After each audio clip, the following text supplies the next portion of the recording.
considering that everything has been so weird. I mean, I have so much sympathy for all you guys because, like, what the hell? Like, this is such a weird season because we've all been at home. But do you have a sense of, like, how kind of watching it at home in a vacuum, you know, not being out of the bars, do you have a sense of how that's changed the way you see the show or yourself, or even just the way you interact with Yeah. fans? Yeah. Well, first of all, I am, of course, upset that I can't be traveling and I can't be like meeting all the fans in person, and what have you. But if that were the case, then I would not be able to watch each episode as it airs at home with my close knit friend group, who I'm quarantined with, and I would not be getting the same experience because, you know, watching the episodes in a bar, you miss something, and then you don't have time to watch it again because you're off to the next city, and it's like I have really been able to absorb what I have experienced, which I'm so blessed to do, and I've been able to absorb it with the people that I love. So that has been really amazing. And I have been able to interact with fans online, which obviously is not the same thing, but it's been like so overwhelming because I was the fan, you know, Mhm. like I was the fan a little bit ago, and now I to say that someone is a fan of me is just so like weird. Yeah, I mean, that's the craziest thing. I mean, just broadly about all of this is, like, obviously we are so disconnected, but I feel like there are certain ways in which, like, barriers are brought down when we're just all connecting over social media. Like, you can kind of feel closer Yeah. to people in some ways, which is weird. Yeah.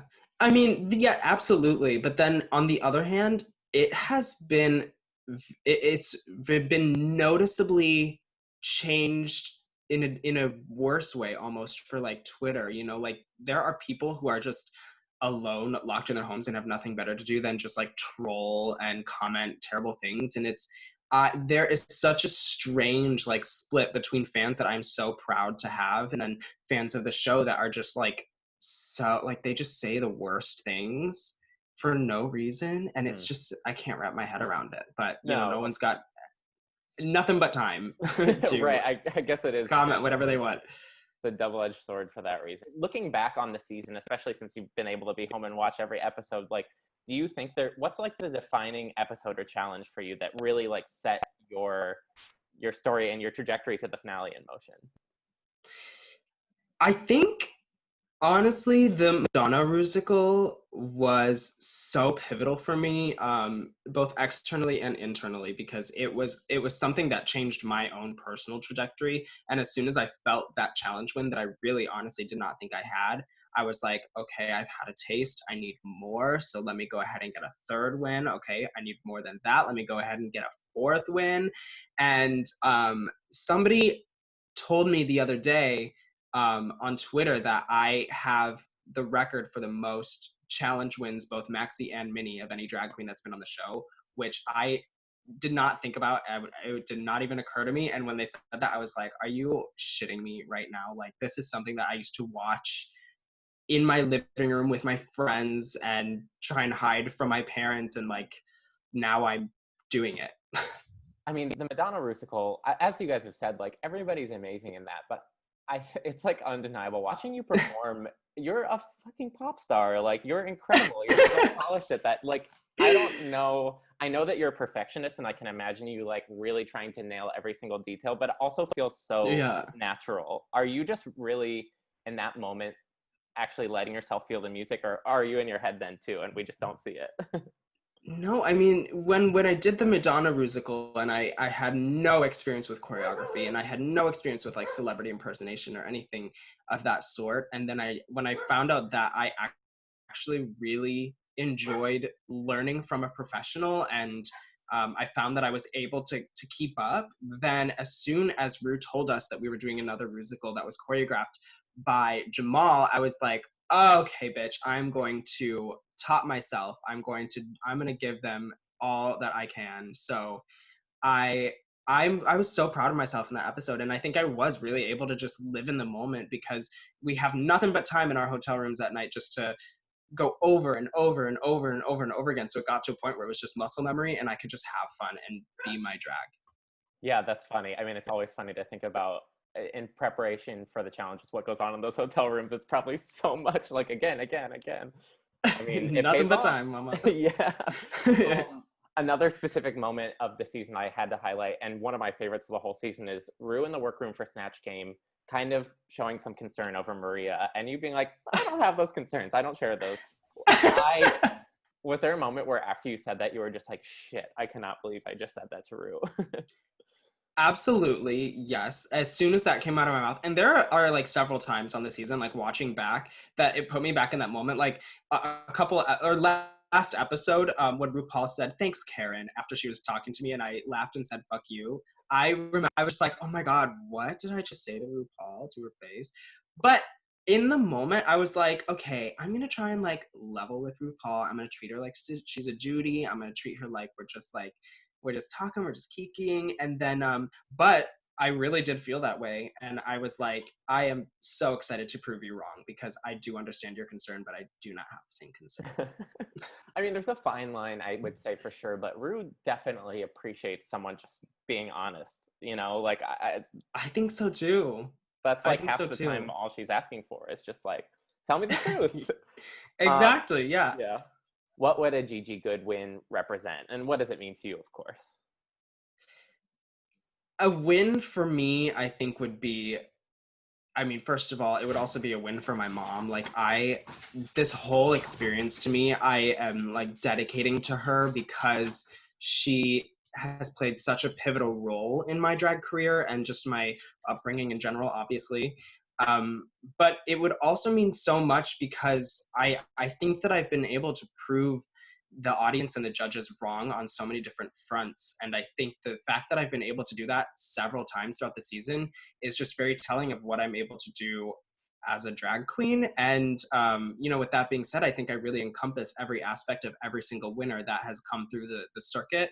But at the same time, I am nothing like any of them. So it, to me, like, a win for Gigi only makes sense.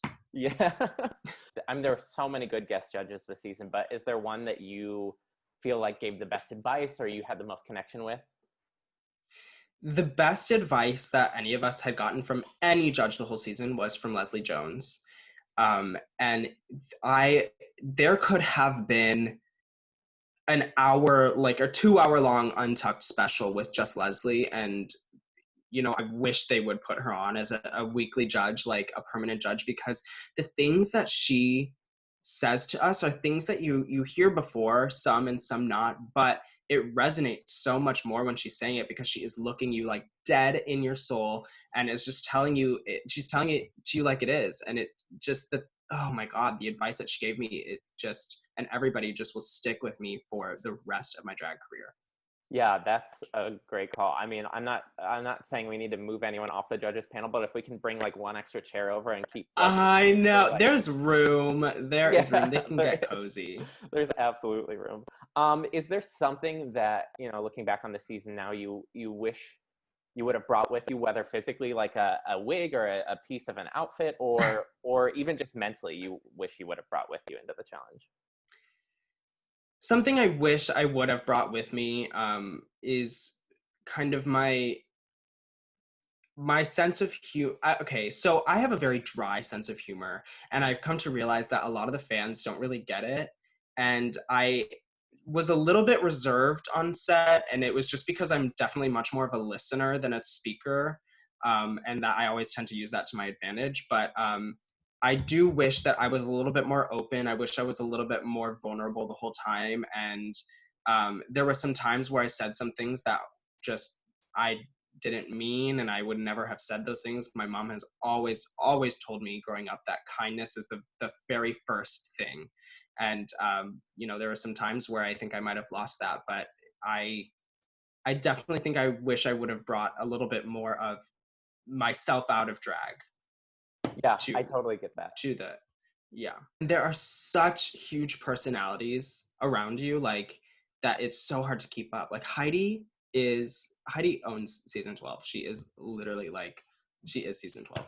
I can't believe the things that just naturally come out of her mouth. She is amazing. I know, I'm obsessed with her. I mean, I know that Dua has seen your levitating video, but have you heard from other like celebrity fans that have really been exciting to you? Dua for sure. That was quite the moment for me, and I definitely lost my shit there. But Ariana Grande followed me very shortly after the season started airing, which was so weird to see. Excuse me, because I think when she followed me, I looked at her page and it said follow back. And I was like, oh my god, oh my gosh. And I don't know, it's so weird to first of all say I have a fan, and second of all to say I have a fan named Ariana Grande. It's just so peculiar, and it was really amazing. Yeah, for sure. And I think again with this season, everyone largely being stuck at home, that's like one of those things that like that's where it really starts to hit you. Like, holy shit! Like I'm on the Yeah. show and people are seeing this, and And it still hasn't even hit me yet. Like, I will watch a show and there'll be moments of me being like, oh shit, I'm on RuPaul's Drag Race. And then, like, it'll just, like, kind of go away. But I'm still waiting for it to, like, fully hit me.